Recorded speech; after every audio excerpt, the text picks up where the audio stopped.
हुई तेरी दीवानी एपिसोड 404। घोषणा। अब तक आपने पढ़ा कि उसने एक गहरी सांस लेते हुए कहा, हमारे लिए सब कितना मुश्किल है ना।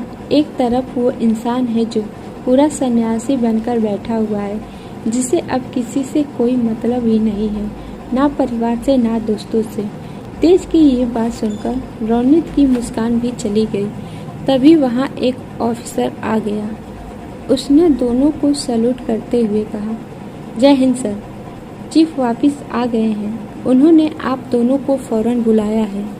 ये सुनकर तेज और रौनित ने एक दूसरे को देखते हुए कहा, आयान आ गया। इतना कहकर वो दोनों तुरंत उस तरफ भागे।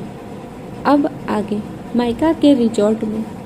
माइका फिर से अपने काम में लगी हुई थी, क्योंकि जो मीटिंग थी उसमें डिस्कशन पूरी नहीं हुई थी, इसीलिए उसे कई और मीटिंग अभी अटेंड करनी थी।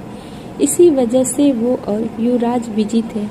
माइका के रूम के बाहर ताहिरी और वासु अंदर माइका को ही देखे जा रहे थे, जो कब से बिजी थी। ताहिरी ने चिढ़ते हुए कहा, ये इतनी बोरिंग क्यों है? वासु ने कहा, दी बोरिंग नहीं है, आप कुछ ज़्यादा ही घुमक्कड़ है ताहिरी, और आपको आराम करना चाहिए। ताहिरी ने कहा, मैं आराम कर चुकी हूँ बच्चे, अगर मैं अब और आराम करूँगी तो पक्का कोमा में चली जाऊँगी, मुझसे इतना आराम नहीं होता। तभी उससे वासु की बात याद आई।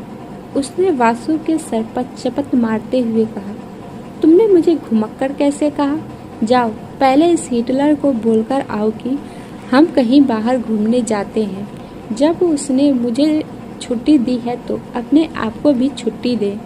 वासु ने अपने सर को सहलाते हुए कहा, आप खुद जाकर खुद क्यों नहीं कह देती ये उनसे, मैं क्यों जाऊं? ताहिरी ने वासु को घूरकर देखा और वासु भी ताहिरी को घूरने लगा। ये सिलसिला आगे बढ़ पाता कि वहाँ युवराज आ गया और उन दोनों को देखकर बोला, तुम दोनों जाओ घूम लो बाहर, अगर एक बार बॉस का काम हो गया तो तुम जानते हो वो यहाँ नहीं रुकेंगी, वो वापस चली जाएंगी और तुम्हें भी जाना होगा, इसीलिए अभी टाइम है, जाओ घूम लो। अभी उनकी मीटिंग पूरी नहीं है तो अभी फ्री नहीं है, लेकिन हाँ इस बार संभल कर जाना, अगर दोबारा कोई भी एक्सीडेंट हुआ तो बॉस तुम दोनों को कैद कर देंगी। इस बार उन्होंने कुछ नहीं कहा। युवराज की ये बात सुनकर ताहिरी ने मुंह बनाते हुए कहा, युवी तुम मुझे ताना मार रहे हो, सॉरी बोल लो तो हो गई गलती, मानती हूँ मुझसे ऐसा नहीं करना चाहिए था। अब क्या पूरी जिंदगी इसी बात को लेकर बैठे रहोगे? वासु ने भी मुंह बनाते हुए कहा, हाँ युवी भाई, आप मुझे क्यों कह रहे हो? मैं तो पिता भी नहीं हूँ, मैं एक गुड बॉय हूँ। युवराज ने हंसते हुए कहा, तुम गुड बॉय सिर्फ माइका के खौफ की वजह से हो। जब तक तुम पूरी तरह से कामयाब नहीं हो जाते तब तक तुम्हारा ध्यान यहाँ वहाँ नहीं जाना चाहिए। अगर तुमने कुछ भी किया तो माइका के गुस्से को सहना पड़ेगा। वासु ने मुंह फुलाते हुए कहा, मैं जानता हूँ, लेकिन मेरा भी दी के अंदर खौफ है। युवराज ने उसे चिढ़ाते हुए कहा, क्या सच में? वासु ने हार मानते हुए कहा, ठीक है, मैं हार मानता हूँ। युवराज ने कहा, जाओ तुम दोनों अपना ध्यान रखना। ताहिरी ने उसके सीने में एक मुक्का मारते हुए कहा, मैं बच्ची नहीं हूँ, समझे? युवराज ने फिर उसे ताना देते हुए कहा, हाँ, जो हरकत तुमने की है वो एक बच्ची और बेवकूफ़ इंसान करता है, समझी? इतना कहकर वो अंदर चला गया और ताहिरी उससे घूरती रह गई। वासु ने ताहिरी का हाथ पकड़ते हुए कहा, दी अब हम क्या करें? ताहिरी ने कहा, चलो बाहर चलते हैं, वैसे भी मेरे पास कोई काम है और फ्री मुझसे बैठा नहीं जाता, चलो हम ही बाहर घूमकर आते हैं। वासु ने खुश होकर अपना हाँ में सर हिला दिया। तभी ताहिरी को कुछ याद आया। उसने वासु को देखते हुए कहा, क्या तुमने विभू को देखा है? वासु ने अपने कंधे उचकाते हुए कहा, मैंने उन्हें कल से नहीं देखा। ताहिरी ने खुद से कहा, मुझे भी नहीं पता वो कहाँ है। आखिर वो कहाँ जा सकता है? क्या वो उसके पास तो नहीं गया? मुझे नहीं लगता कि ऐसा होगा।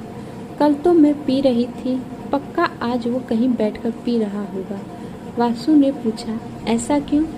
ताहिरी ने अपना नाम सिर हिलाते हुए कहा, कुछ नहीं, छोड़ो उन्हें, हम दोनों चलते हैं। वासु ने अपना हामे सर हिलाया, फिर दोनों निकल पड़े कश्मीर की वादियों में घूमने के लिए। वहीं दूसरी तरफ एक बड़ी सी गाड़ी संजू, रोहन और सौरभ अंकित तीनों से लड़ रही थी। वो तीनों को लगातार सुनाए जा रही थी। रोहन ने चिढ़ते हुए कहा, चुप करना चुहिया, अब क्या हमारे कान के पर्दे फाड़ेगी? कितनी बोलती है तू? रोहन की बात सुनकर संजू ने गुस्से से उसके बाल खींचते हुए कहा, तुम्हारी हिम्मत कैसे हुई बंदर मुझे चुहिया कहने की? और तुम्हारी हिम्मत कैसे हुई मेरे बिना यहाँ वहाँ घूमने की? रोहन ने अपने बाल छुड़ाने की कोशिश करते हुए कहा, छोड़ चुहिया मेरे बाल, और हम तो जाएंगे। और आज मैं तुम्हें सिर्फ अब इसलिए अपने साथ लेकर जा रहा हूँ क्योंकि रोशनी भाभी बिजी है, नहीं तो तुझे वहीं छोड़कर आता। ये सुनकर संजू और तेजी से उसके बाल खींचने लगी। अब रोहन ने भी उसके बाल पकड़ लिए थे। रोहन अब समझदार और एक मैच्योर इंसान बन गया था। अगर वो शरारत और उटपटांग हरकतें करता था तो सिर्फ अपनी फैमिली के सामने और संजू के सामने, वरना बाकी लोगों के सामने वो एकदम शांत और एक समझदार इंसान बनकर रहता था। संजू और रोहन को लड़ते देख सौरभ, जो गाड़ी चला रहा था, उसने परेशानी से उन दोनों को देखा। उसने अपने साइड में बैठे अंकित को देखा, जो पीछे मुड़कर मजे से उन दोनों को ही देख रहा था। अंकित हंसराज सिंघानिया के छोटे बेटे अमर सिंघानिया का छोटा बेटा अंकित सिंघानिया था, जो रोहन और सौरभ की ही एज का था। वो फिलहाल सिर्फ मजे करता था। अंकित को तो काफ़ी मज़ा आ रहा था।